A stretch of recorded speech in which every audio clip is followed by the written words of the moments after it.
Bonjour à toutes, bonjour à tous, bienvenue à ce webinaire organisé par Invest in Bordeaux. Je me présente, je m'appelle Yann Buanek, je suis journaliste à Place Eco. C'est moi qui vais avoir le plaisir d'animer cette session qui va durer environ 1 h 15.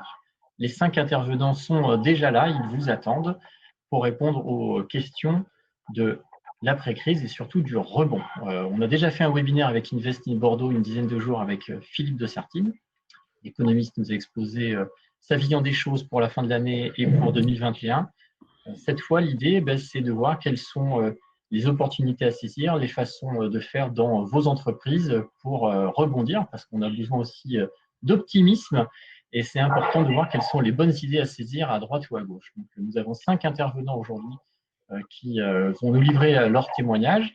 Avant de leur céder la parole, je vous présente les salutations de Lionel Lepoudère, le président d'Invest in Bordeaux. Il nous regarde sans doute depuis son smartphone dans le TGV. Il aurait aimé être là, mais évidemment, ce n'est pas facile d'avoir une connexion avec un TGV qui file aussi vite. Il nous salue et il nous rejoindra peut-être pour un prochain webinaire, puisqu'il y aura un troisième numéro de programmé. On va faire un rapide tour de table interactif, puisqu'on est chacun chez nous dans nos entreprises pour ce webinaire, pour que vous puissiez connaître les intervenants du jour. Alors, je ne sais pas, Patrick Seguin, pour que les gens puissent vous identifier, allez-y, que chacun en 10, 15, 20 secondes puisse se présenter auprès des internautes.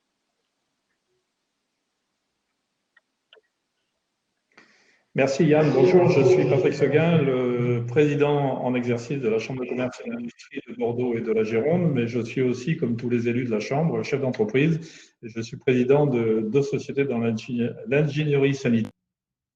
En ce moment, nous ne manquons pas de travail, nous, et nous sommes basés à Mérignac, à Bayonne et à Toulouse. Élise. Bonjour à tous, merci. Je suis Élise de Péquer, je dirige l'association ATIS qui accompagne et accélère des projets d'innovation sociale et entreprises de l'économie sociale et solidaire en Nouvelle-Aquitaine. Mathieu. Ouais, bonjour, je suis Mathieu Lurin, directeur général d'AT Internet. Et voilà, on est une entreprise de digital analytics, c'est-à-dire qu'on mesure, on analyse les sites web et les applications, on mesure leur audience. Voilà, on fait ça dans une trentaine de pays. On est basé à Mérignac.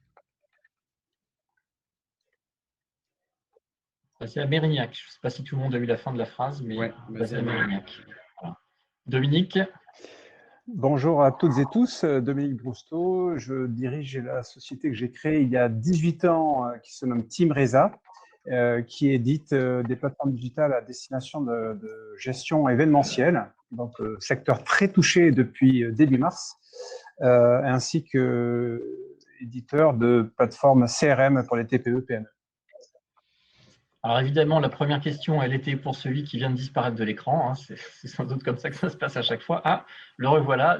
Denis, est-ce que vous nous entendez? Je vous entends. Et est-ce que vous me recevez? On vous reçoit très bien. Présentez-vous. Super. Donc Denis Leretouche, je suis le directeur régional de la Banque de France en Nouvelle-Aquitaine. Donc la Banque de France en Nouvelle-Aquitaine est implantée dans les 12 départements de la région. Alors, nous faisons beaucoup de choses, mais aujourd'hui, je me cantonnerai à ce que nous faisons vis-à-vis des entreprises, notamment dans le cadre de mon intervention et des questions que vous aurez à poser. Très bien. Merci à vous 5. Donc, les internautes pourront voir sur la droite de leur écran un onglet « Questions ». C'est là que vous devez nous interpeller, plutôt interpeller les 5 invités du jour. Le webinaire se déroulera en 3 temps. Dans un premier temps, nous allons aborder la question du financement. Nous aborderons ensuite la question des nouvelles opportunités de business. Et puis enfin, la question du rôle des entreprises qui va peut-être être amené à évoluer dans les prochains mois et les prochaines années. À chaque fin de séquence, je prendrai les questions que les internautes ont posées et je les adresserai à nos invités. Monsieur Lortou, on va commencer par vous. Pour bénéficier du regard que vous avez sur l'économie régionale et que vous nous expliquiez où est-ce qu'on en est finalement aujourd'hui et comment se porte l'économie en Nouvelle-Aquitaine. Le micro. Voilà. C'est bon, ouais. Donc je pourrais dire que l'économie en Nouvelle-Aquitaine, elle se porte aussi bien ou aussi mal que dans le reste du pays, si ce n'est peut-être que nous avons quand même des spécificités économiques, notamment la filière aéronautique que nous partageons notamment avec la région Occitanie, et qui évidemment connaît une période très difficile. Et c'est la même chose, bien sûr, pour la filière touristique, hein, qui est un gros contributeur à l'activité économique de la région. Pour le reste, comme je le disais, je pense que c'est à peu près similaire à ce qu'on peut observer sur le reste du territoire national.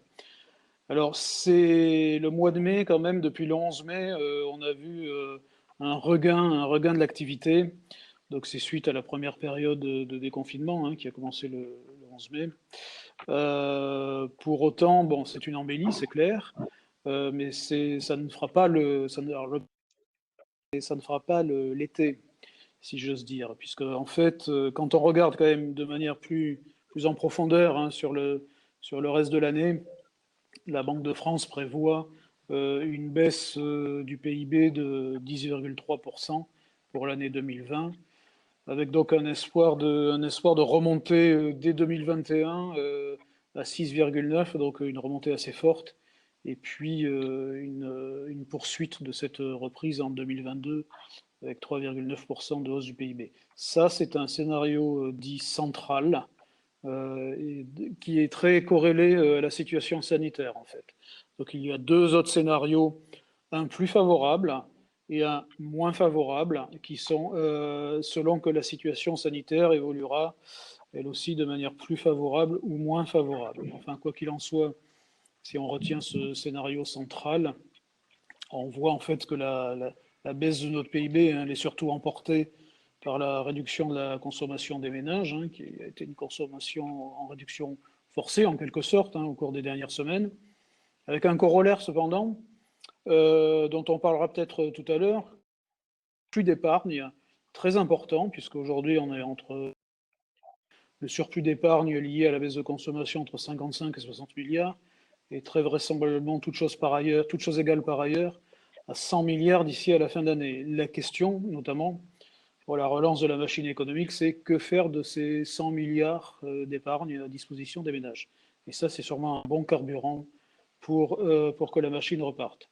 Et puis, on constate évidemment dans les contributeurs au PIB une baisse de l'investissement des entreprises, ce qui est assez cohérent, bien entendu, hein, dans un contexte général de forte réduction de l'activité.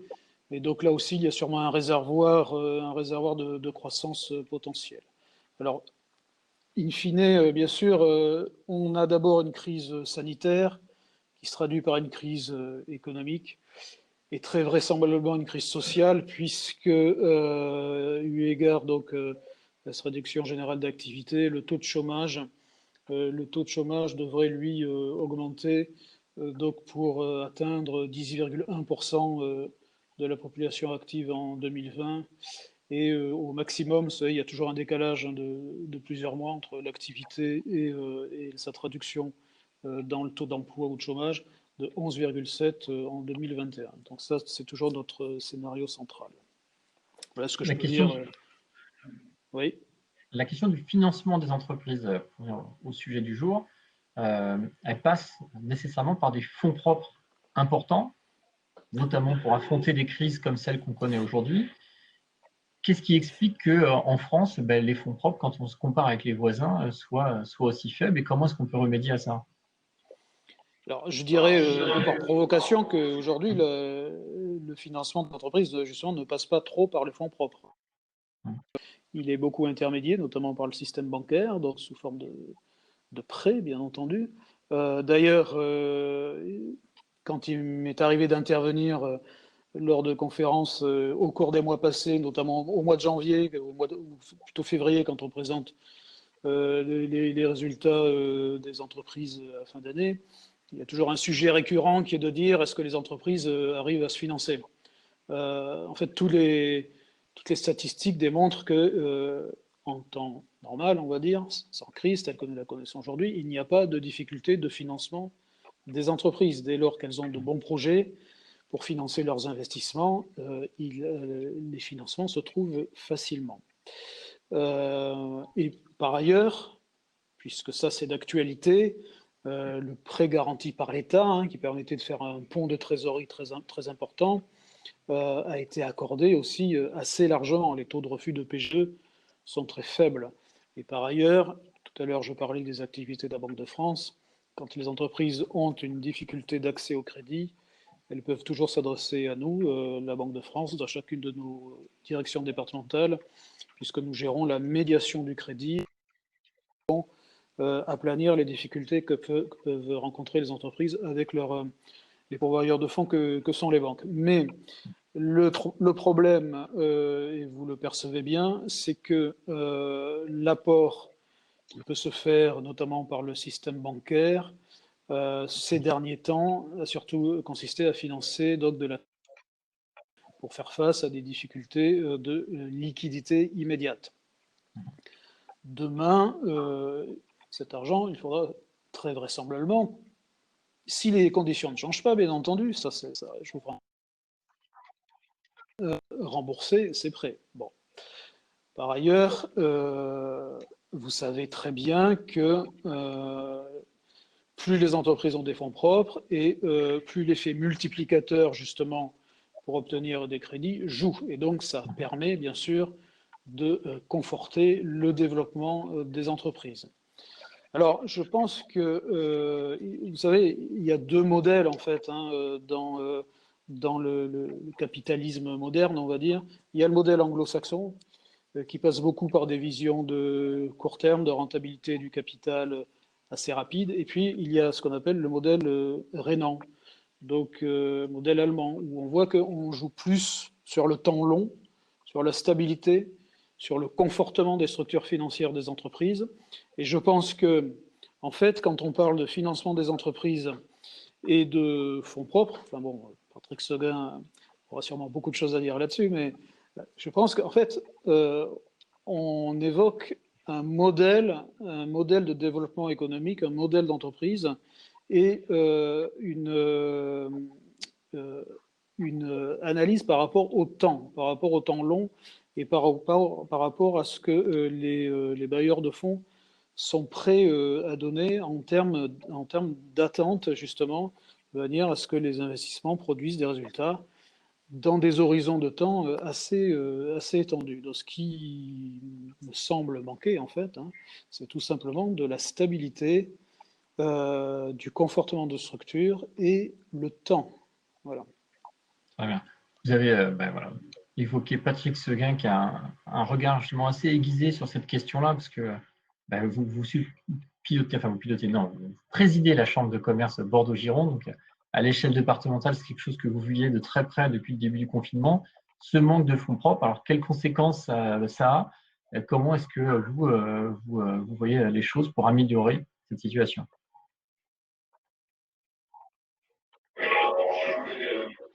Oui, alors d'abord, je voulais vous remercier d'organiser ce webinaire et de remercier Lionel Lepouder, qui n'est pas avec nous, mais qui fait un travail formidable au niveau d'Invest in Bordeaux avec très peu de moyens, il ne faut pas l'oublier. Je voudrais bien que ce webinaire soit plus positif que le dernier avec Philippe Dessertine, parce qu'honnêtement, après le dernier, j'avais envie de me jeter dans la Garonne. Hein. Donc, j'espère qu'on vous donnera des pistes qui seront plus positives aujourd'hui. Le constat d'ordre général, moi, que je fais, c'est que effectivement, depuis qu'on a mis en place les plateformes d'accompagnement des entreprises depuis le 15 mars dans toutes les chambres de commerce et bien sûr dans celle de Bordeaux, c'est que je me demande comment on en est arrivé là. Comment la 6e puissance mondiale économique, en 6 à 8 semaines, s'écroule.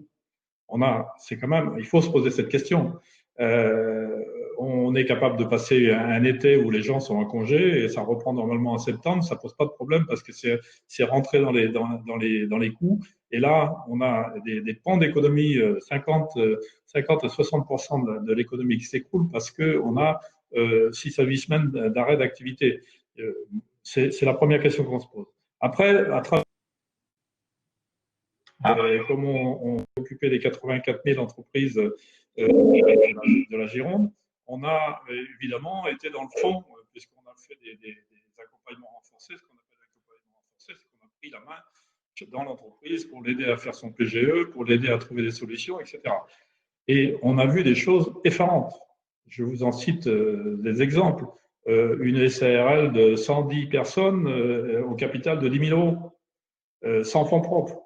des entreprises qui travaillent pour l'aéronautique, par exemple, en sous-traitant de rang 1, qui ont un client et une activité. Enfin, des trucs qui sont… on n'est pas professionnel au niveau des entreprises. Et je pense qu'il va falloir que les chefs d'entreprise se prennent par la main pour se former. J'ai encore vu récemment des patrons de PME qui, je force un peu le trait, mais à peine, qui confondent chiffre d'affaires et bénéfices et qui pensent que tout va bien parce qu'ils ont de l'argent sur le compte. Donc, moi, ce qui m'inquiète, c'est la fragilité de nos entreprises et la faible capacité des chefs d'entreprise à être des managers. Je ne parle pas de ceux qui sont autour de la table aujourd'hui, mais je parle de gens qui gèrent des entreprises non négligeables. C'est-à-dire, là, on est en train de parler des entreprises qui ont une certaine taille. Ce n'est pas l'auto-entrepreneur. Et donc, je pense que moi, je suis vraiment à fond sur les fonds propres. Je pense que d'abord, le chef d'entreprise a une responsabilité de laisser de l'argent dans l'entreprise quand elle marche bien, quand elle dégage du résultat. Et une entreprise, il faut qu'elle dégage du résultat. Et j'ai toujours fait pour ma part dans mes entreprises le principe des 3 tiers que j'ai appris il y a longtemps au CJD, c'est que c'est 1 tiers du résultat pour l'entreprise, pour qu'elle ait les moyens de se développer, pour faire de la recherche et développement et qu'elle ait des capacités à faire de la croissance externe. 1 tiers pour les collaborateurs pour qu'ils soient très bien rémunérés parce que vous avez les meilleurs quand vous les rémunérez correctement. Et puis 1 tiers pour l'actionnaire parce que moi, j'avais mis mes petits sous dans une entreprise et si ça marche, je réussis. Si ça ne marche pas, je perds tout, quoi. Et donc, je pense qu'il faut revenir à ces fondamentaux parce qu'à travers cette crise, on voit des choses effarantes. On voit une économie qui est très, très fragile. Au moindre problème, ça s'écroule. Et c'est qu'un bilan et un haut de bilan et un bas de bilan, c'est de l'hébreu. Et là, j'en veux un petit peu, je sais que je vais mettre beaucoup de gens à dos, mais j'en veux beaucoup aux experts comptables et aux commissaires aux comptes qui ne conseillent pas assez leur chef d'entreprise pour dire, écoutez, monsieur, ce que je suis en train de vous raconter, c'est du charabia, vous n'y comprenez rien, donc allez vous former ou je vais vous aider à vous former. Et ça, c'est quand même la grande majorité, malheureusement, de nos chefs d'entreprise aujourd'hui. N'oubliez pas que sur la Gironde, sur 84 000 entreprises, on a 94% de PME de moins de 20 salariés.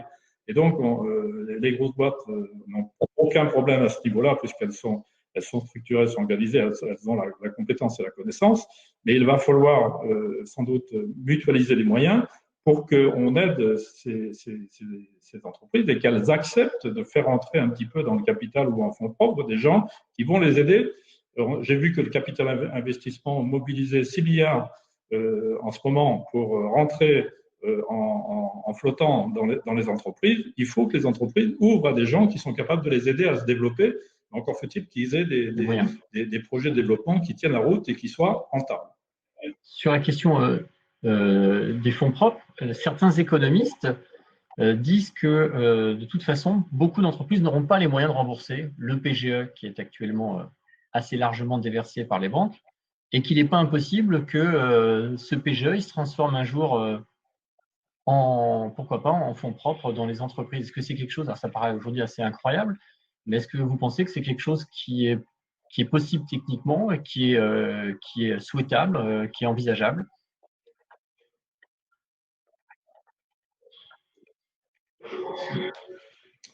Ben, je pense que si ce n'est pas possible techniquement aujourd'hui, il va falloir trouver la solution pour que ça soit possible, parce qu'effectivement, il y a beaucoup de gens qui ont reçu un PGE. D'abord, 84% des gens qui ont demandé un PGE l'ont obtenu. Il faut rendre hommage au travail considérable qu'ont fait les banques assez rapidement, et ils ont fait le job. Mais on n'a que 52% des entreprises qui ont demandé un PGE. Et je rappelle par exemple que les fonds mis en place par les collectivités, notamment le fonds de la métropole aujourd'hui à Bordeaux qui est de 15 millions, on va rendre de l'argent parce que les gens ne demandent pas et ne prennent pas la peine de remplir un formulaire qui prend 12 minutes. Moi, je l'ai fait, ça prend 12 minutes. Et les contrôles sont a posteriori. Donc, il y a des entreprises qui vont se plaindre, mais il ne faudra pas qu'elles se plaignent parce qu'elles n'ont pas fait la démarche. Bon, après, ça, une fois qu'on a dit ça, il y a le fait effectivement que, bien entendu, il y a des gens qui déjà étaient exsangues en termes de trésorerie et vont bouffer le PGE et n'auront pas les moyens de le rembourser. Donc demain, un PGE, c'est un prêt, il faudra le rembourser. Donc je pense qu'il faudra trouver les moyens techniques pour que ce prêt se transforme en participation active dans les entreprises, et sous condition. C'est-à-dire qu'on ne va pas faire un chèque en blanc, et je pense que les banques ne vous feront pas un chèque en blanc aux entreprises. Et encore une fois, il faudra que ces entreprises soient rentables, qu'elles aient un résultat. La moyenne de rentabilité des entreprises courantes, traditionnelles, en dehors des startups ou des entreprises très innovantes, nos voisins de l'Europe du Nord, je travaille moi avec des entreprises finlandaises et des entreprises allemandes, à moins de 10% de marge nette, ils n'ouvrent même pas le dossier. Donc, on a aussi un problème de rentabilité. Nous sommes trop faibles en termes de rentabilité. Et dès qu'il y a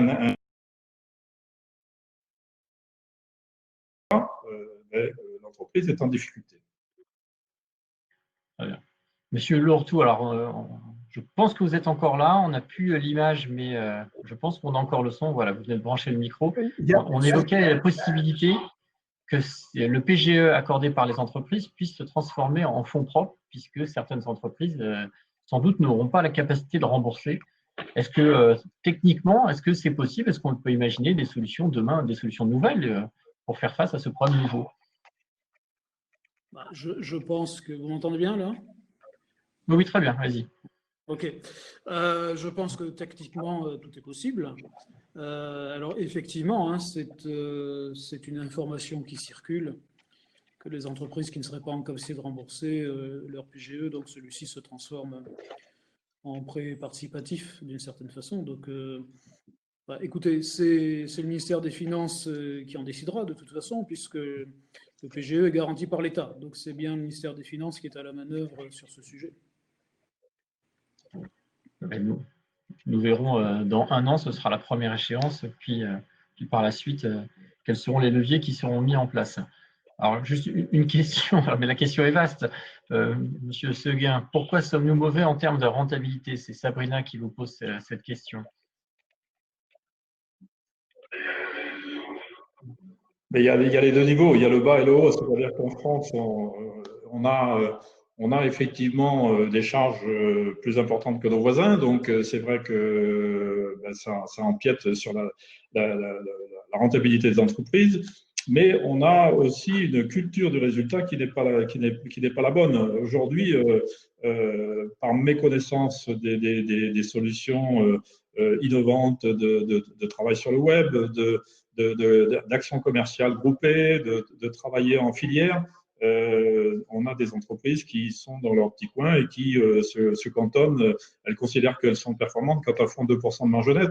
Et quand vous êtes dans une activité qui ne produit pas qui n'a pas de sous-traitance, qui ne produit pas des matériels et des matériaux sur lesquels vous pouvez marcher, vous n'avez dans l'ingénierie qui est mon métier, on ne vend que de la prestation intellectuelle. Si dans la prestation intellectuelle, vous ne margez pas sur vos heures de prestation, vous n'avez rien pour vous rattraper. Donc, un cabinet d'ingénierie, aujourd'hui, il doit faire 10% de marge nette, sinon il ne survit pas.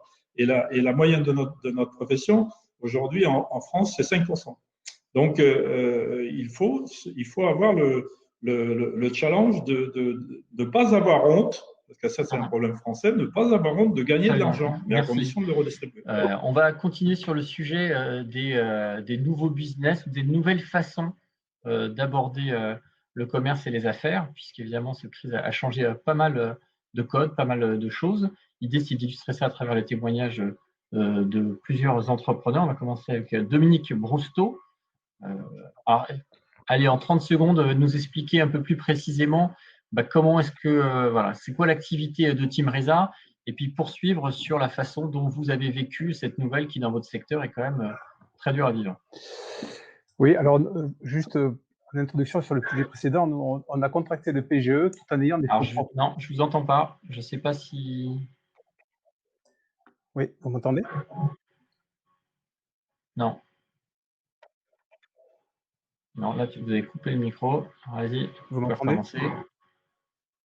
Moi, j'entends pas. Alors, je ne sais pas, est-ce que ça vient de chez moi ou est-ce que les autres l'entendent ou pas?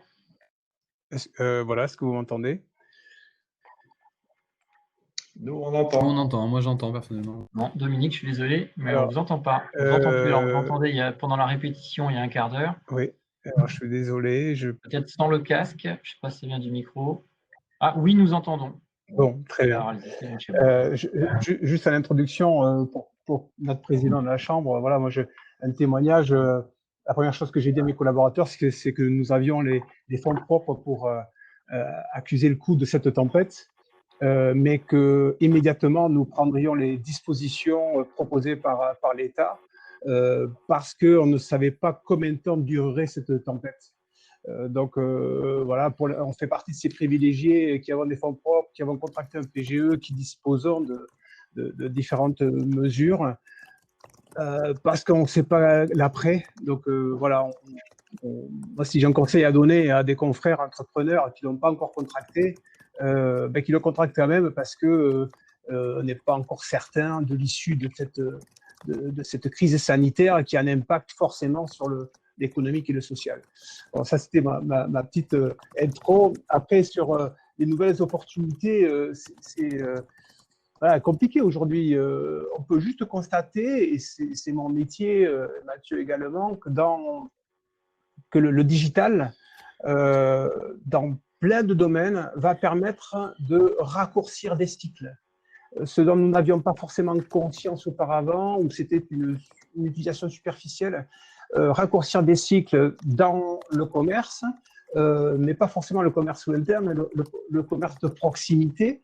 On l'a vu avec l'alimentaire, va permettre de se rapprocher même géographiquement. Raccourcir des cycles aussi de prise de contact. Là, on est dans une crise totale de prospection, de contacts commerciaux, de relations de partenariat. Il faut absolument que les entreprises reviennent en exploitation, parce que là, les pertes s'accumulent. On faisait référence aux fonds propres, mais là, les pertes risquent de ne pas pouvoir subvenir à ces besoins. Donc, il faut de l'activité.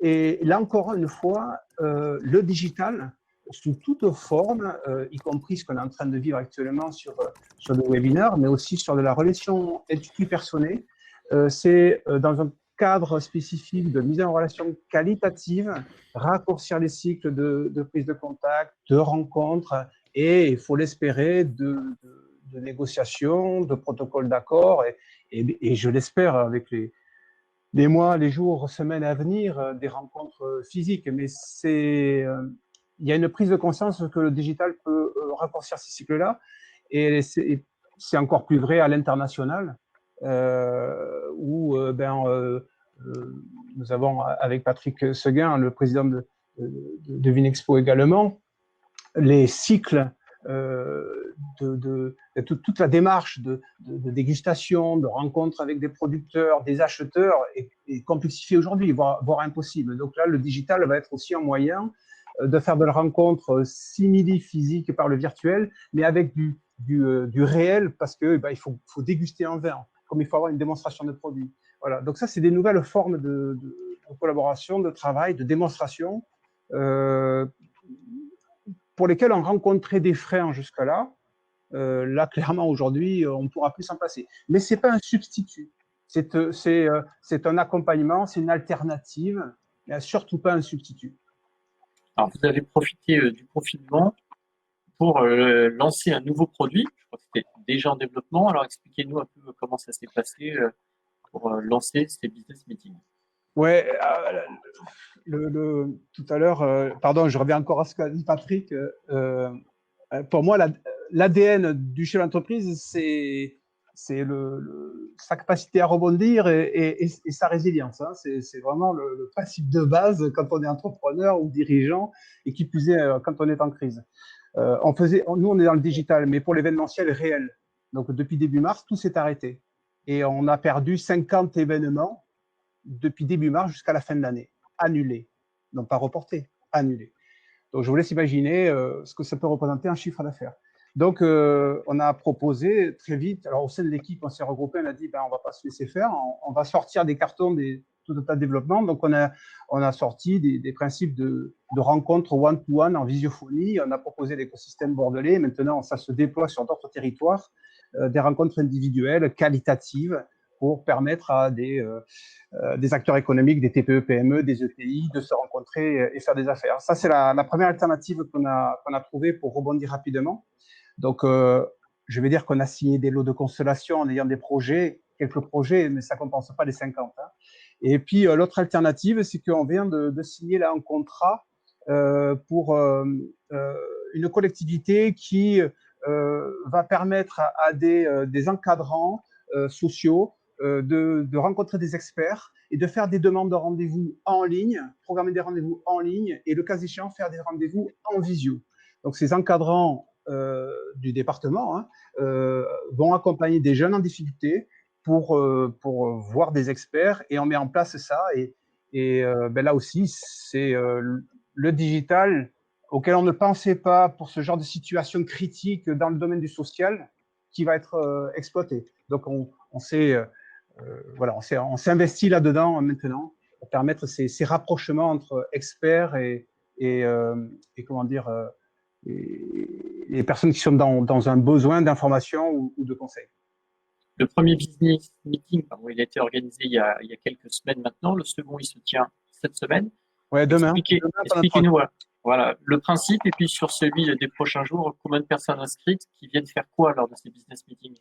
Là, nous avons donc au mois d'avril, pendant le confinement, donc avec un certain nombre de réseaux, il y en avait 12 à ce moment-là, il y en a 18 qui participent en ce moment. On parlait de nouvelles opportunités. Moi, je crois beaucoup au rôle des entreprises. Je crois beaucoup, on en parlera tout à l'heure, je crois beaucoup à la force des réseaux. Notamment, quand on parle de fonds propres tout à l'heure, il va falloir que les entreprises se rapprochent très certainement dans les mois à venir pour s'allier et faire des affaires ensemble et éviter de mourir.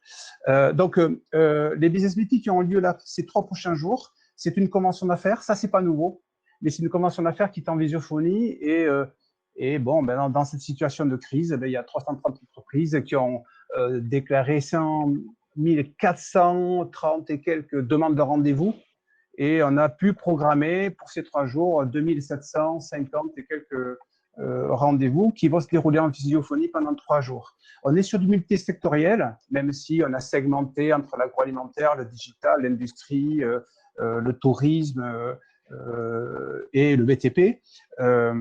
Pour autant, je reviens sur cette notion de cycle, en fait. Hein, c'est que dans cette période difficile, moi, j'espère que les acheteurs sortent des bois dans des cadres très, très précis de rencontres, d'affaires, et que les donneurs d'ordre de TI ou de grands groupes s'ouvrent aux TPE-PME et qu'il y ait des vraies opportunités de rencontres, même si c'est par la voie digitale, pour que derrière, il y ait des projets. Quand on fait partie des réseaux aujourd'hui, on ne voit jamais de rencontres, on ne voit jamais de grands groupes.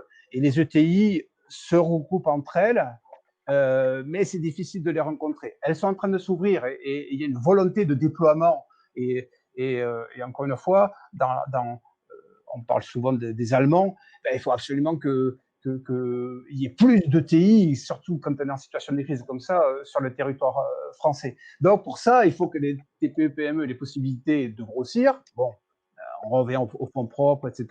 Mais également qu'il y ait des rapprochements. Voilà. Et moi, je crois beaucoup, pour revenir à ta question, Yann, à tout ce que peut nous offrir le digital comme moyen de lever de filtres, de freins à la rencontre.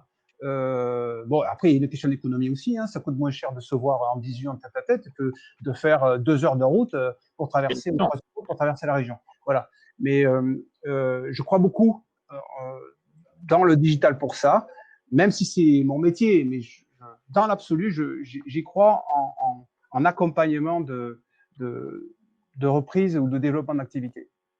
Merci. On va poursuivre dans le milieu digital avec Mathieu Lorenz, patron de AT Internet. Alors, le digital a sans doute moins souffert que les secteurs plus traditionnels du commerce ou de l'industrie, même si eux aussi se digitalisent. Mais en quoi est-ce que cette crise elle a changé la façon de faire des affaires ou du commerce dans le secteur digital? Vous m'entendez bien? Je pense que en fait c'est un peu tôt en fait. C'est un peu tôt pour comprendre ce que la crise a changé. Je pense qu'on est encore dans une période Enfin, il y a encore une certaine forme de sidération et les gens essaient d'être le plus agile possible pour s'adapter. Enfin, moi, si la question, c'est éviter qu'on se pende là et essayer de voir du positif, je pense que, parce qu'effectivement, c'est pas forcément simple. Alors, nous, j'avoue, on est vraiment privilégiés parce qu'on est sur un modèle qui en fait a pas souffert de la crise, mais pour le coup, vu qu'on audite des dizaines de milliers de sites et d'applications et des business models très très différents, on se rend compte que quand même certains souffrent beaucoup, mais les opportunités, elles sont quand même, en fait, elles existent dans le sens où je pense que la seule certitude qu'on a eue là dans cette période, qui est une période totalement inédite, qui n'a pas de référentiel, c'est qu'on a la digitalisation, la numérisation, comme vous voulez, qui a connu un coup d'accélérateur incroyable. C'est-à-dire qu'en l'espace de 2 ou 3 mois, cette transformation digitale qui était espérée, et, enfin, dans laquelle les entreprises essayaient d'avancer plus ou moins vite, bah là, ils ont été obligés d'y aller à marche forcée et de s'adapter très rapidement. Et je pense que voilà, il y a des nouvelles manières de travailler. Je pense que le travail va fonctionner différemment, la commercialisation va fonctionner différemment. Et forcément, ça rebat les cartes et ça offre des opportunités. Donc, je pense que les entreprises qui seront assez agiles pour lire le marché vont pouvoir faire des différences importantes. Donc, alors, c'est une approche un peu darwiniste, désolé. C'est vrai que ça ne sera pas possible pour tout le monde. Mais je pense que il y a la question évidemment des fonds propres et du financement. Enfin, ça, c'est pas ma spécialité, mais moi, ma spécialité, c'est plus celle de l'analytique et des données.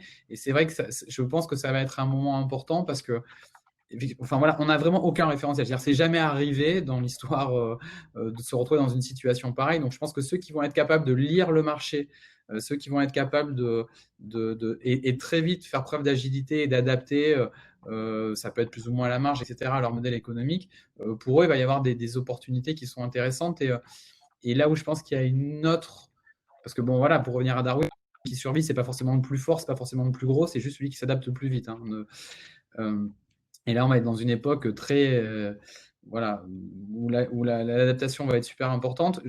Là où je pense qu'il y a l'autre bonne nouvelle, c'est que cette transformation, elle va vers quelque chose de nécessairement de plus frugal. Alors, de par le fait qu'il va y avoir une crise économique et de par le fait qu'il va falloir inventer des nouveaux modèles. Je pense qu'on a été nombreux à se rendre compte que cette crise était aussi une crise un peu de la limite de la surconsommation. Et je pense qu'il y a une question d'agilité, il y a une question, voilà, quand on parle de nouveaux modes de consommation, de nouveaux modes de transport, etc., on va devoir aller vers quelque chose de plus frugal. Et en fait, on va devoir faire mieux, probablement avec un peu moins. Et ce qui est aussi un peu le cas du numérique et du digital. Hein. Enfin, quand on parle d'intelligence artificielle, l'intérêt de l'intelligence artificielle, c'est de faire mieux avec moins, en fait. Donc voilà, donc ça, je pense que c'est au fond plutôt des bonnes nouvelles, même si elles sont... cette adaptation, elle est douloureuse et qu'elle fera sans doute des dégâts. Mais je pense qu'elle peut aussi offrir des opportunités. Maintenant, je mettrai un bémol quand même et un point de vigilance important parce que je pense que la digitalisation, elle peut avoir des inconvénients voilà, qui sont nombreux. Il y en a un qui, je pense, et sur lequel il faut être très vigilant, c'est que on arrive vraiment à la croisée des chemins. C'est-à-dire que un des gros problèmes du numérique aujourd'hui, enfin, il y en a plusieurs, mais on sait qu'il y a des problèmes d'abus de position dominante. Enfin, on sait que les Amazon, enfin, les GAFAM, les GAFA en général et leurs équivalents chinois, enfin le web, enfin le numérique avait une tendance à la cartélisation et avec les problèmes de respect de la vie privée qui se posent, etc. Et là, en fait, il y a deux chemins, quoi. C'est-à-dire que soit on en profite pour accélérer les initiatives qui étaient en cours. Il y en a plein, hein, de très nombreuses, des initiatives politiques sur tout ce qui est abus de position dominante, sur l'évasion fiscale, etc. Soit au nom d'un pseudo-pragmatisme, on revient en arrière. Et là, ça peut être vraiment problématique parce qu'en fait, il va y avoir une destruction de valeur qui va être recréée dans le digital en partie. Mais est-ce que cette valeur se recrée uniquement chez ces quelques entreprises ou pas? On verra aux États-Unis. Et nous, on a des exemples très concrets. On bosse énormément avec les médias, avec un certain nombre d'e-commerçants. Les médias, aujourd'hui, ils ont vu leurs audiences exploser, c'est très bien, mais le marché publicitaire, il s'est effondré et on a vu les seuls qui s'en sont sortis, finalement, c'est Facebook et Google qui ont encore plus renforcé leur position dans cette période-là. Donc, il y a des opportunités fortes, mais attention à ce que ça ne soit pas les cartels existants qui en profitent encore plus. Parce qu'au niveau du e-commerce, et je vais m'arrêter là, mais on voit aux États-Unis, alors on ne va pas les regretter, hein, les malls sont en train de disparaître complètement, ça a été le coup de grâce au profit d'Amazon. Voilà, donc les malls, on ne va pas les regretter, mais par contre, tous nos commerçants de proximité, etc., si c'est le coup de grâce et que c'est définitivement Amazon qui l'emporte, je pense qu'on va avoir un problème. Donc il faut surtout pas se tromper. Et là, pour moi, il y a des décisions qui doivent être des décisions politiques aussi. C'est-à-dire que, voilà, un dernier truc, Stop Covid, on se rend bien compte que si Apple ou Google sont pas d'accord, ça marche pas. Et quand il y a un État qui discute avec Apple ou Google, on se rend compte que c'est pas les États qui l'emportent à la fin. Et on voit bien que ça pose des problèmes de vie privée. Voilà, bref, donc des opportunités, certainement, mais il va pas falloir se tromper. Et je pense qu'il y aura des choix politiques à faire important pour que, voilà, pour que cette destruction créatrice soit vraiment créatrice et pas que pour quelques-uns, quoi. Les choix politiques que vous évoquez, est-ce que la France, est-ce que l'Europe sont bien armées? Est-ce que, enfin, j'allais dire, le temps de la naïveté n'est pas passé? Enfin, dernièrement, il y a eu beaucoup d'opportunités qui vont dans le bon sens. Il y a eu donc, mais il faut surtout continuer. Enfin voilà. Et après, il y a une opportunité. Il y a aussi l'OCDE. Enfin, je veux dire tout ce qui relève de l'évasion fiscale ou de l'optimisation fiscale. L'OCDE devait prendre un certain nombre de décisions là. Bon, c'est décalé pour cause de Covid. Voilà, il y a beaucoup de choses qui ont été décalées au niveau des décisions politiques pour raison de Covid. Ça peut s'entendre, mais il faut que ça soit juste décalé parce que la situation qui se présente, pour moi, voilà, on est vraiment à la croisée des chemins. Soit on va vers quelque chose de mieux et on accélère une transition, comme pour la transition écologique en fait. Et c'est l'occasion d'aller plus vite vers ça. Soit on revient en arrière et on arrête ces initiatives pour raison de crise. Et là, je pense que ça va vraiment être un gros problème. Merci pour cette réponse. Élise de Pecker, il y a 15 jours, on avait Philippe de Sertine en webinaire et il nous a dit « Les entreprises qui ont de l'avenir, ce sont les entreprises à impact. Peu importe leur secteur d'activité, les entreprises à impact, il y a un vrai marché et c'est là que va se faire le business demain. » Alors, les entreprises à impact, ou l'impact, c'est le cœur même de l'entreprise économique, de l'ESS. Donc, est-ce que justement, vous pensez que votre secteur, vous connaissez bien, sortira gagnant en quelque sorte de cette crise? Merci. Alors, c'est vrai que les entreprises de l'économie sociale et solidaire, elles placent l'impact social et environnemental au cœur, voire même c'est leur raison d'être, c'est-à-dire qu'elles vont chercher d'abord à relever des défis sociaux ou environnementaux, et finalement, le business n'est qu'un moyen au service de cette finalité. Donc ça, c'est vraiment quand elles ont mis l'impact social dans leur raison d'être. Je voudrais quand même dire que le secteur de l'économie sociale et solidaire est également quand même en grande souffrance avec cette crise. Hein. Il n'est pas du tout. Il a été épargné. En grande partie mis à l'arrêt, notamment dans les secteurs dans lesquels il est important, comme celui de la culture. Toute la question des associations culturelles, donc loisirs, sportifs, jeunesse, ça a été un secteur. Par contre, il a aussi été en première ligne avec toutes les organisations sanitaires et sociales de lien aux personnes âgées, donc toutes celles qui sont en soutien de publics fragilisés ou précaires et qui, eux, n'ont pas du tout été à l'arrêt et au contraire ont été en première ligne dans cette période de crise. Mais c'est vrai que si on essaye d'être donc du coup voilà positif par rapport à qu'est-ce que la crise révèle et devrait permettre ou pas de saisir comme opportunité, donc plutôt business, on parlera d'opportunités socio-économiques. Moi, je vois 3 domaines dans lesquels je trouve qu'il y a des vraies opportunités qui se révèlent et qui sont aussi plutôt une continuité, mais qui s'accélèrent. Je rejoins assez bien ce qui vient d'être dit par Mathieu, qui s'accélère grâce quelque part avec ce qu'on vient de vivre. Donc, c'est un premier champ qui est tout le champ des transitions. Donc, transition alimentaire, transition énergétique, et réemploi et économie circulaire. Donc, comment on va vers tous les sujets du moins de déchets, Et ça, c'est des choses qu'on a pratiquées finalement pendant la crise en ayant une consommation avec beaucoup plus de circuits courts.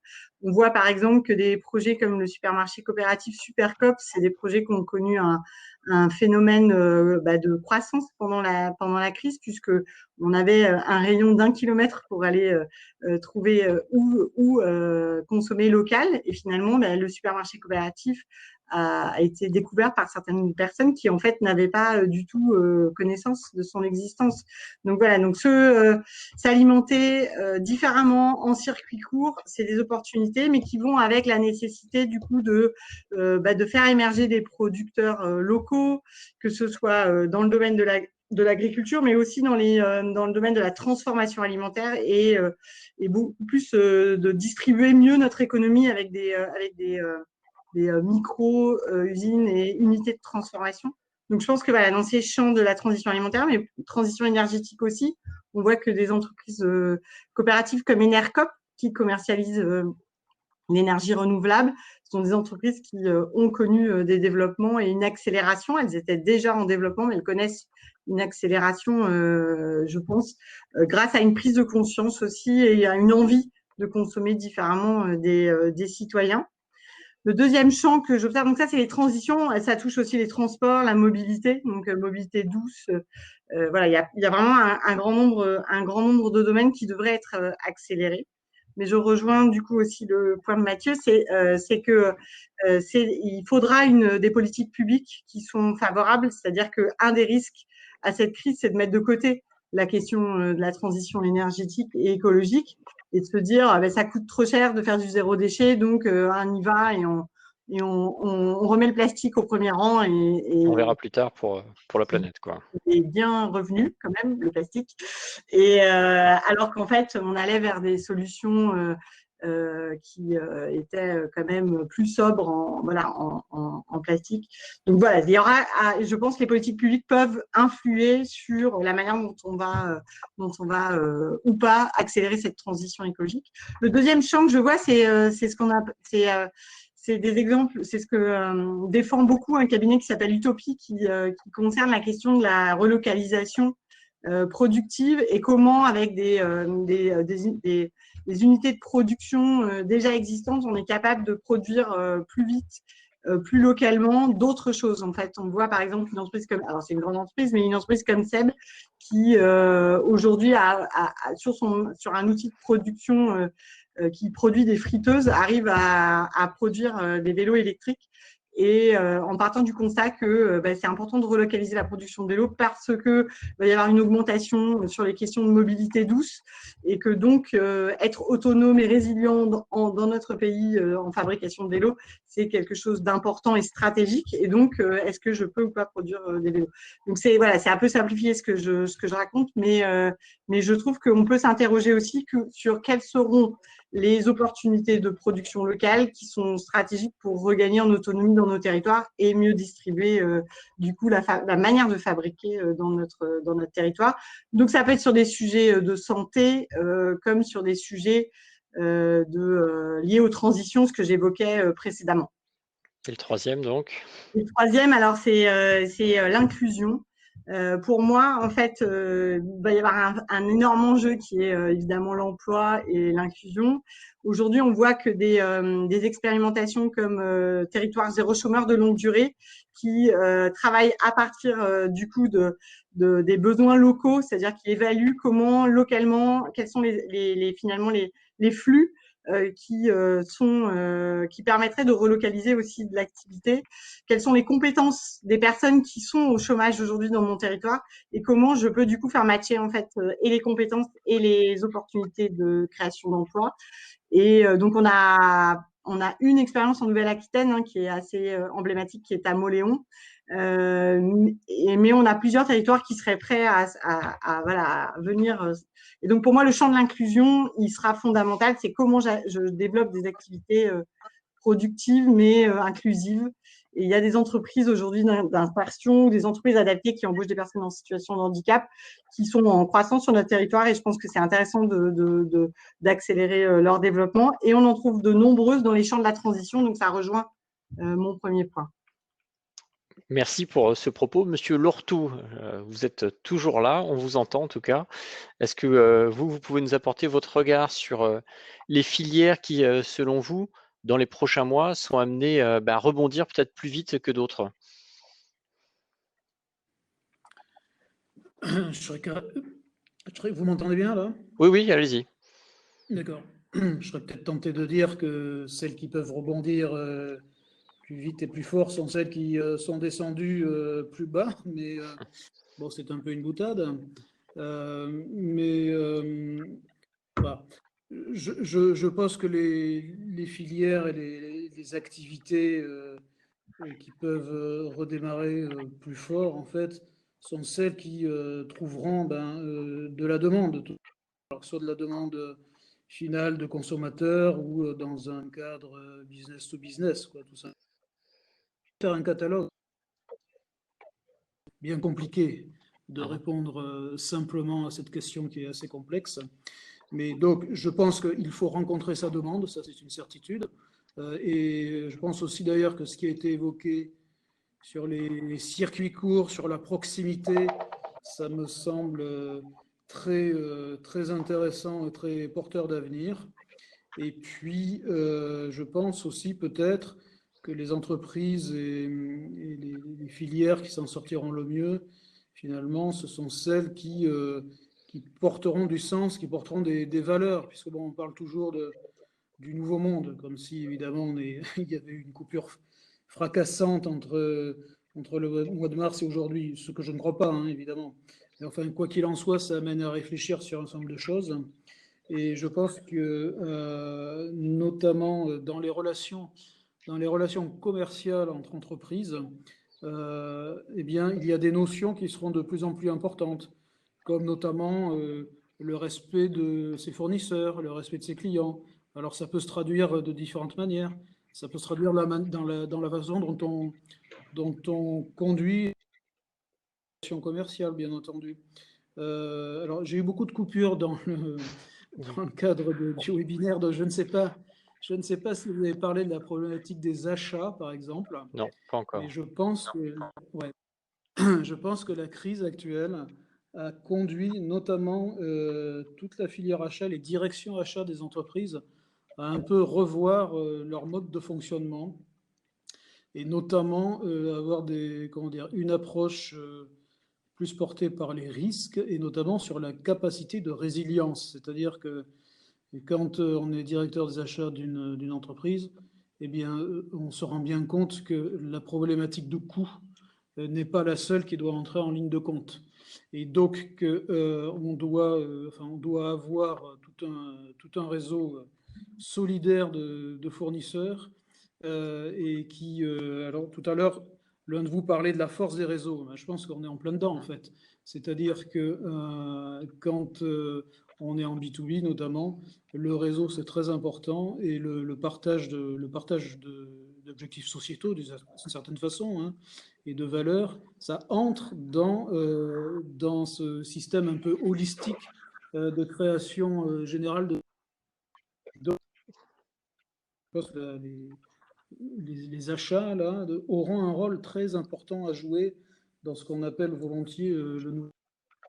Très bien. Alors, vous abordez du coup un sujet. Oui, j'entends bien. Dominique Brousseau aussi tout à l'heure évoqué ça sur le lien PME-ETI et l'importance finalement de jouer la solidarité régionale. Je crois que c'est un thème qui tient à cœur au président de la Chambre de commerce. Patrick Seguin, vous essayez de jouer sur la fibre régionale en quelque sorte pour que la solidarité puisse mieux jouer entre donneurs d'ordre et sous-traitants. Alors, on essaie, oui, effectivement. D'abord, je voudrais dire que de ce que j'ai entendu de Denis, ça rejoint le rapport d'il y a quelques années de Nicole Notta qui souhaitait qu'on définisse la raison d'être des entreprises. S'il y a un moment où il faut définir la raison d'être des entreprises, c'est maintenant. On va y venir. Et ce sera la dernière partie du webinaire sur la raison d'être. Oui, tout à fait. Derrière, Denis parlait des acheteurs. C'est vrai qu'un acheteur aujourd'hui, il faut qu'il passe au-delà d'acheter un prix. Il faut à chaque fois qu'il fait un achat, il faut qu'il se pose la question, quel est mon impact environnemental et sociétal de mon acte d'achat. Est-ce que lorsque j'achète une machine au moins cher en Chine, est-ce que je ne peux pas la trouver à Limoges ou à Angoulême? Et en plus, ça existe. Et puis, il faut pouvoir appliquer dans le Code des marchés publics, par exemple, des choses qui existent que pratiquement personne n'utilise. Aujourd'hui, on peut, à condition de se bouger un peu, un maître d'ouvrage peut intégrer une obligation de bilan carbone comparatif dans un appel d'offres. J'ai gagné, moi, au niveau de mon entreprise, un appel d'offres récemment, parce qu'on a fait un bilan carbone comparatif sur un marché sur 5 ans et on a prouvé qu'avec des systèmes sur des intranets sécurisés, on n'était pas obligé de se déplacer tous les 15 jours pour faire des relevés. Et donc, le bilan carbone sur 5 ans était nettement meilleur que le concurrent. Et on était troisième au niveau du prix. Donc, ça existe. Et puis, comme j'ai vu la question de Sabrina tout à l'heure, c'est vrai que je pense que nos PME vont être capables de se regrouper pour faire des actions commerciales en commun, pour faire des actions de recherche et développement en commun. Moi, où je suis plus inquiet, c'est est-ce que les grands groupes qui sont donneurs d'ordre vont être capables de se remettre en question et acheter autre chose qu'un prix, acheter de la durée, acheter des partenaires. Par exemple, sur l'aéronautique et l'espace aujourd'hui, qui a été très impacté, demain, il y a des programmes nouveaux qui vont repartir. Si les sous-traitants de rang 1 et de rang 2 de ces activités ne sont pas en bonne santé, le système s'arrête. Vous ne pouvez pas construire un avion aujourd'hui si vos sous-traitants de rang 1 et rang 2 ne sont pas performants. Et je pense que le rôle des grandes sociétés donneurs d'ordre, ça va être d'accompagner la modernisation de leurs co-traitants et sous-traitants, de les aider à faire de la recherche et développement, voire de rentrer dans le capital ou justement sur les fonds propres dont je parlais tout à l'heure, pour les aider à être les meilleurs. En contrepartie, il y a une obligation de confidentialité et puis ils sont obligés d'être partenaires sur la durée. Mais je pense que nos PME sont capables de se remettre en question très vite.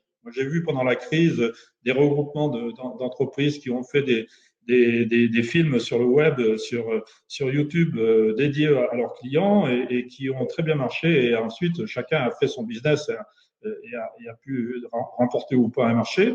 Mais derrière, je crains la lourdeur des grands groupes qui ne se remettront pas forcément en question et qui vont continuer à acheter un prix. Et s'ils continuent à acheter un prix, je pense qu'ils vont se retrouver tout seuls. Merci pour ce témoignage. Alors, je regarde les questions sur la droite. Les internautes, n'hésitez pas si vous avez des questions à poser à nos intervenants. Une question nous pose Jean-Stéphane, c'est sans doute pour Mathieu ou pour Dominique. Le digital, on va l'afficher, le digital ne permet-il pas de réduire les distances et de rendre un accès facile à l'information? N'est-ce pas là son principal intérêt? Lequel des deux souhaite rebondir sur ce témoignage? Mathieu, si tu veux. Moi, je vais répondre. Ça va être simple. Oui. Oui. Non, mais oui, je pense qu'on a, voilà, mais une fois qu'on a dit ça, ça a des conséquences. Ça a des conséquences variées. Moi, je vais juste revenir à mon dada, c'est que le problème aujourd'hui, le digital, il faut voir qui hiérarchise l'information et qui la diffuse.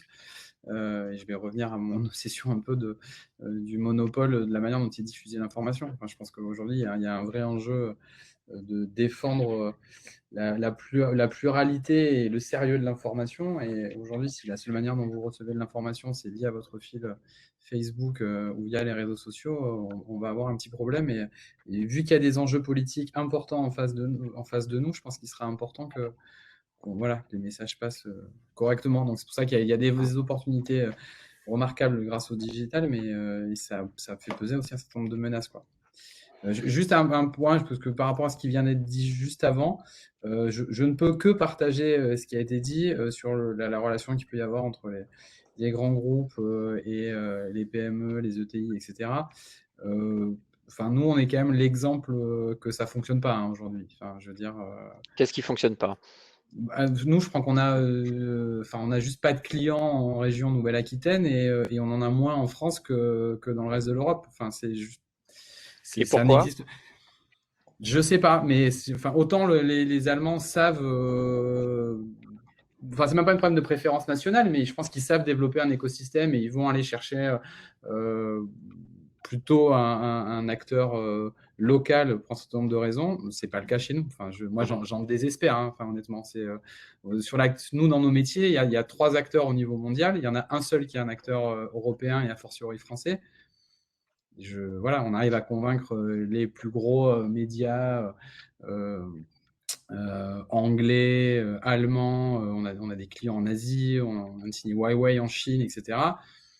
Pour bosser avec un industriel en Nouvelle-Aquitaine, moi, j'ai pas réussi encore. Donc voilà, donc il y a un gros chemin à faire, je pense. Il y a quand même un problème de mentalité en France, on n'y est pas du tout, quoi. Voilà. Ouais. Et franchement, moi, c'est une telle frustration que chez limite, on a renoncé, quoi. Mais c'est un peu dommage quand même. Donc j'ose espérer que ça va permettre qu'on va reconsidérer un petit peu tout ça et que ça sera une des opportunités qu'offrira cette situation. Je répondrai oui également à la question de Jean-Stéphane. Salut Jean-Stéphane. J'espère que les entreprises digitales et les collectivités qui peuvent accompagner l'innovation, l'Europe, nous permettront de nous affranchir des grandes plateformes. Donc je rejoins Mathieu en fait. Dans ce sens où, par exemple, nous, là, on a développé une interface de visiophonie en relation individuelle, mais en nous affranchissant de toutes les plateformes du marché. Et c'est la condition pour qu'on ait une modération qui respecte les règles RGPD, qui respecte des règles de sécurité, mais c'est beaucoup d'investissement.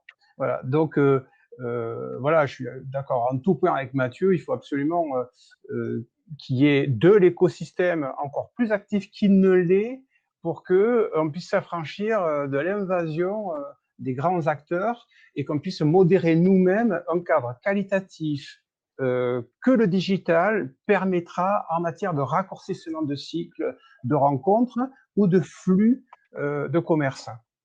Je ferai comme Mathieu, je reviendrai sur le sujet précédent. Point de récurrence, pas de salut. Pour une TPE-PME, nous, on essaie d'aller vers de la récurrence. C'est compliqué, mais c'est encore plus compliqué quand on discute avec des groupes, des grands groupes. Il n'y a pas d'engagement qui permette de s'engager sur de la durée. Et là, culturellement, et je rejoins donc Patrick, notre président, culturellement, il faut ouvrir les vannes pour que une TPE puisse être engagée sur un certain nombre d'années et qu'il y ait de l'investissement prévu dès l'instant où on a la conviction que la compétence est présente. Parce que quand on est dans cette période de crise, eh ben, force est de constater que s'il n'y a pas de récurrence, si on est sur du one-shot business, problématique de trésorerie, parce que les délais de paiement sont aussi compliqués, et si on n'a pas eu le temps de constituer des fonds propres, là, c'est compliqué. Merci pour ce témoignage. Pour finir, puisqu'on va parler de… Le sujet du jour, c'est préparer le rebond. Évidemment, on a abordé la question centrale du business model. Comment est-ce qu'on rebondit? Il faut bien aller gagner de l'argent. Mais il y a sans doute un thème qui va s'imposer de plus en plus, qui est celui de la raison d'être. Donc, pour rebondir demain, il faudra aussi que les entreprises s'interrogent sur ces choses-là. Et je voulais entendre votre témoignage à ce sujet. Mathieu Lorenz, on a déjà échangé là-dessus avant cette table ronde, mais sur la question du sens que les entreprises doivent donner à leur action, aussi bien vis-à-vis de ses collaborateurs que de ses clients. Comment est-ce que vous voyez ces choses-là? Oui, j'espère effectivement que c'est un moment. Alors c'est vrai qu'on parle beaucoup effectivement du monde d'après, etc. Donc je pense qu'il y a dans certains cas beaucoup de bruit pour rien, mais je pense qu'il y a eu un moment de pause où il y a beaucoup de collaborateurs. Enfin, les clients, je sais pas. Je pense que c'est encore un peu tôt. Nous, ce qu'on vit, c'est en tout cas avec nos collaborateurs, et c'est vrai que on a un profil un peu atypique, justement. On reste une boîte familiale avec un modèle économique, un modèle de financement qui est assez classique et assez industriel. Et je pense qu'on a eu des retours vraiment positifs de nos collaborateurs, etc., qui se sont posé la question de se dire, voilà, pour qui je travaille, pourquoi je travaille. Et on s'est dit que ce qu'on avait fait depuis des années, ça effectivement, c'était un atout pour nous aujourd'hui. Et je pense qu'il va y avoir, oui, une remise en question enfin, voilà, c'est la version optimiste des choses. Après, tout va dépendre de l'ampleur de la crise sociale et tout va dépendre de l'ampleur de la crise économique, quoi. c'est comme on dit, c'est vivere deinde philosopharis, comme disait mon grand-père, quoi. On philosophe quand on a le ventre plein. Donc, je pense que oui, il va y avoir un appétit pour plus de sens. Maintenant, il va falloir se mettre, enfin, que les conditions le permettent aussi. Mais je pense que c'est une des opportunités fortes. Ouais. C'est comme je le disais, je pense qu'on est à la croisée des chemins et si les gens se posent la question du sens, ça peut bien se passer. Mais... Élise de Pecker, sur le même sujet du sens, évidemment, dans l'ESS, ça fait partie du cœur des réacteurs, mais est-ce que pour vous, finalement, sans la recherche du sens, point de salut demain? Alors, pour nous, c'est vrai que cette question du raison d'être, elle touche de près la question qui est est-ce que j'affirme ou pas dans ma raison d'être la mission sociétale que je souhaite donner à mon entreprise? C'est-à-dire, est-ce que l'entreprise qui est la nôtre elle veut produire quoi comme valeur sociétale? Donc, plus que comme valeur juste économique, en fait. C'est l'économique au service de la société. Donc, quelle vision de société j'ai? Et du coup, j'ai inscrit finalement l'engagement sociétal au cœur de ma raison d'être comme un objectif que je souhaite poursuivre. Et du coup, c'est systémique, c'est-à-dire qu'après, une fois qu'on a une raison d'être qui affirme un engagement sociétal, eh bien, c'est dans l'ensemble du fonctionnement de l'entreprise et de ses relations avec ses parties prenantes que tout ça s'affirme. Donc, ça va s'affirmer aussi bien dans les achats que dans la question des ressources humaines, dans le rapport, bien sûr, aux parties prenantes, notamment aux actionnaires, dans l'ancrage territorial, etc. Donc, ça va beaucoup plus loin pour moi que juste avoir une responsabilité sociétale. C'est inscrire un objectif sociétal dans sa raison d'être. Donc, c'est vrai que les entreprises de l'économie sociale et solidaire, pour beaucoup, pas toutes, hein, mais pour beaucoup, elles ont historiquement placé l'engagement sociétal et la valeur sociétale comme un objectif. Et donc, elles l'ont écrit dans leur raison d'être. Aujourd'hui, il y a une mode à la raison d'être. Donc, il y a des tas d'entreprises qui écrivent leur raison d'être. C'est le cas, par exemple, dernièrement de Danone. Donc, après, voilà, c'est comment est-ce que tout ça, ça se transforme comme quelque chose de systémique. Donc pour nous, ça, c'est une des choses importantes. L'autre chose importante, c'est de dépasser peut-être juste ce qu'est son entreprise, mais comment je coopère avec d'autres entreprises ou d'autres parties prenantes qui peuvent être les citoyens, les collectivités locales, donc pas juste que dans un seul monde, en fait, et comment l'entreprise, elle sera celle qui permet de sortir des silos et de créer des alliances stratégiques qui vont venir au service de cet engagement sociétal. Voilà, donc une valeur qui est la coopération que je trouve très importante, encore plus en sortie de crise comme on va être là. Et ces coopérations au service toujours d'une société peut-être plus agile, plus sobre, plus résiliente. Patrick Seguin, sur la question de la raison d'être, c'est vrai qu'on entend très souvent parler de Danone, mais est-ce que les PME, est-ce que les ETI régionales que vous suivez, est-ce qu'elles aussi, elles sont embarquées dans ce mouvement-là?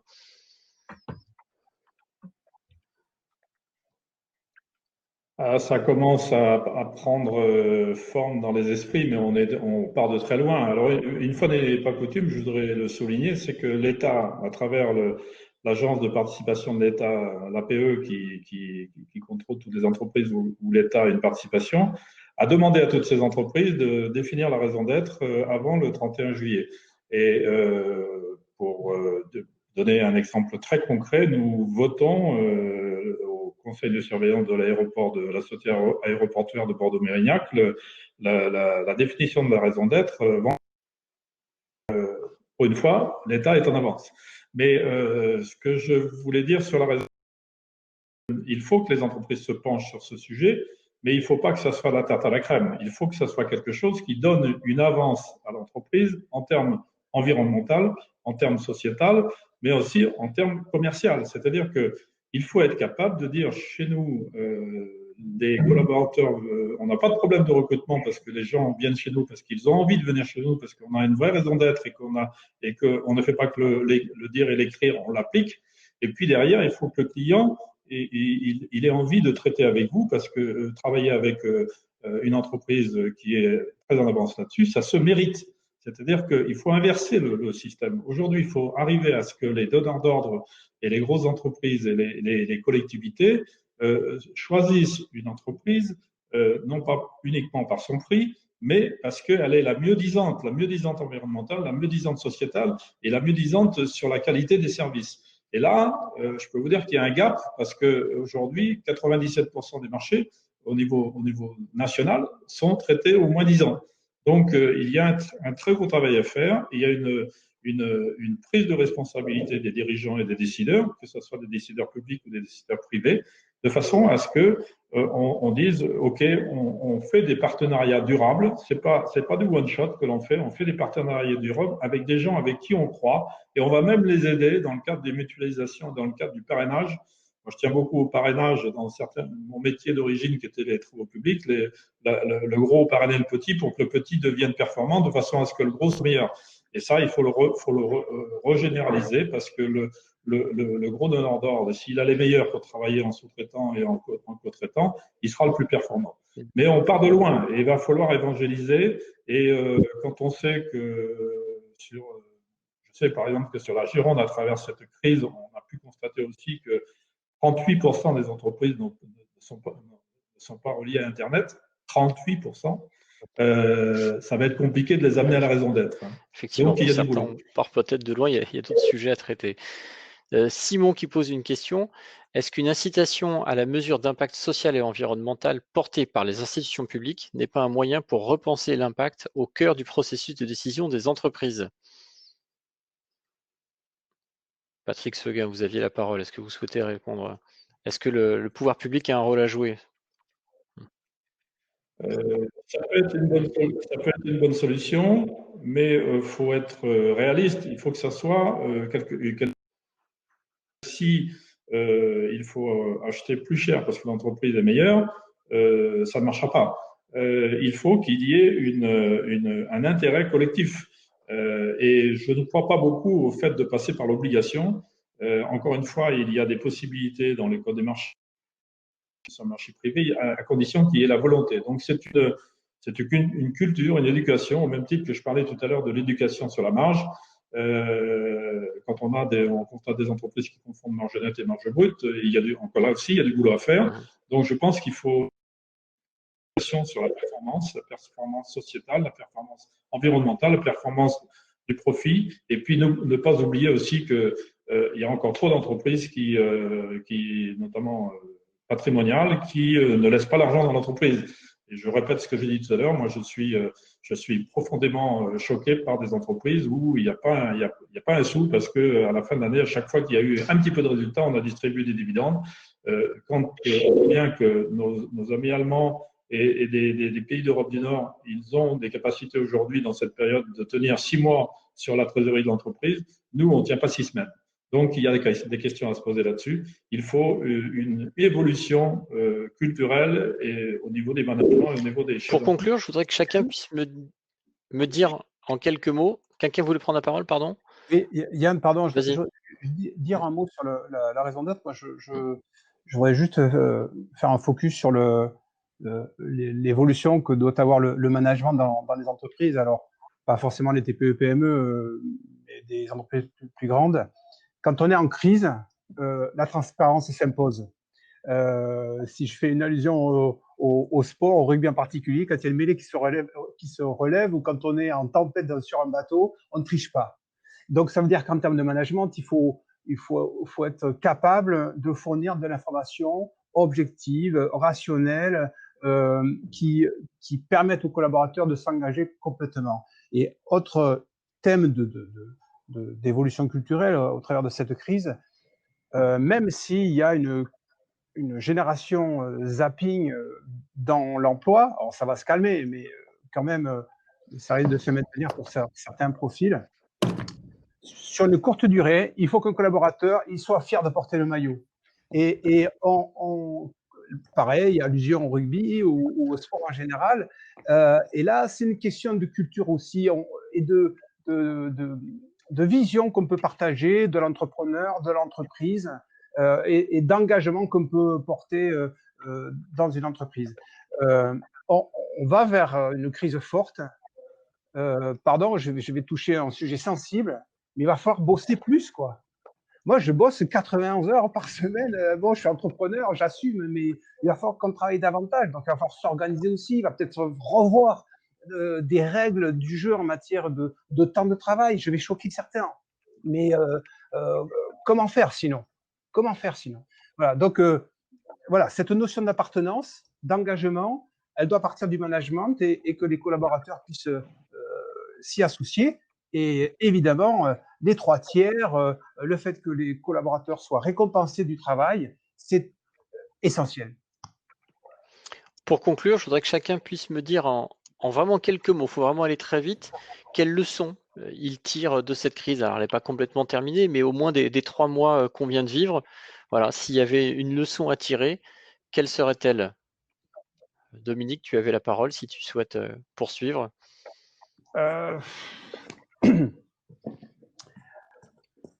Dans la vie, il faut être prêt à tout le temps rebondir. En fait, on est depuis 3 mois là, on nous annonce des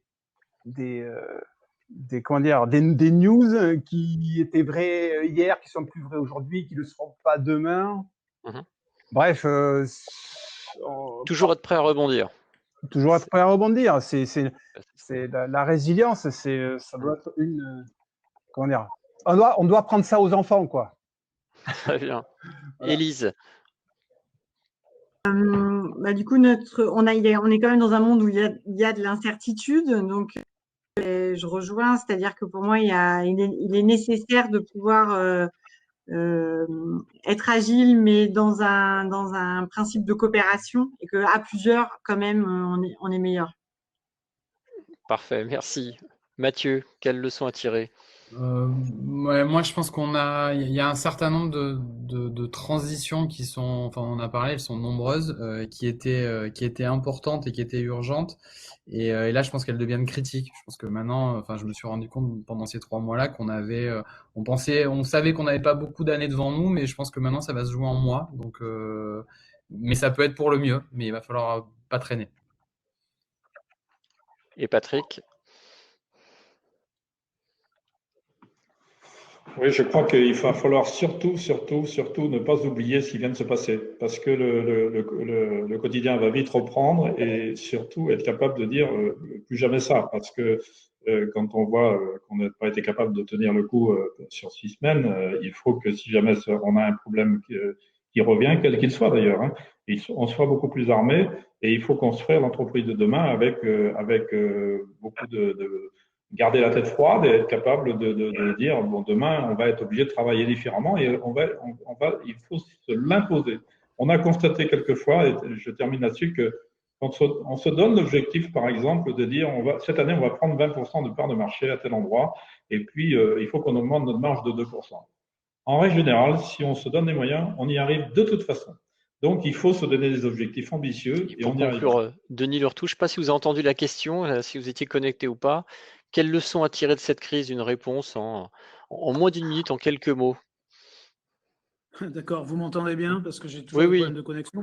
Oui, Le digital, c'est pas gagné, mais ça, c'est une plaisanterie. Non, je pense que beaucoup réside dans la confiance, tout simplement. Et voilà, il faut savoir donner les moyens de la confiance. Tout à l'heure, je disais qu'il y avait une centaine de milliards d'épargne disponible. Il faut savoir orienter cette épargne. Ça fera beaucoup pour le regain de l'économie. Et je pense aussi que tout ça nous a appris qu'il faut savoir gérer les risques, et que de toute façon, c'est consubstantiel à la résilience. Il n'y a pas de résilience sans gestion des risques en face, quoi. Voilà, tout simplement. Parfait. Merci. Pardon, je crois qu'il y avait une question très rapidement qui me paraissait intéressante, parce que sur le digital, qui n'était pas une solution environnementale, je pense que juste très rapidement, oui, enfin, je pense qu'il faut faire attention. Il y a un problème. Il faut qu'il y ait une sobriété numérique aussi. Donc, c'est certainement pas la panacée et la solution à tout. Et nous, typiquement, on s'engage pour avoir beaucoup moins de consommation de données, etc., et très responsable autour de ça. Voilà, c'est un outil, il peut apporter beaucoup de solutions, mais bien évidemment, il ne faut pas être naïf, et il ne faut pas regarder ça comme la panacée et la solution à tout. Il y a des dérives d'ailleurs, qui sont très problématiques. Ça peut être très consommateur en énergie et ça peut entraîner une forme de déshumanisation et de perte du lien social. Donc voilà, mais bien évidemment si c'est mal utilisé. Mais par contre, ne pas utiliser ces outils face aux enjeux qui nous attendent, je pense que ça serait une erreur. Voilà. Mais après, il faut les utiliser avec bien évidemment un certain nombre de garde-fous et il faut être très vigilant, bien sûr. Voilà. Merci à tous les 5 pour votre témoignage. Merci à tous les internautes qui nous suivent depuis un peu plus d'une heure. Invest in Bordeaux continuera à organiser des webinaires dans les prochaines semaines. Nous vous disons donc à bientôt et bon courage. Préparez-vous pour le rebond. Merci à tous.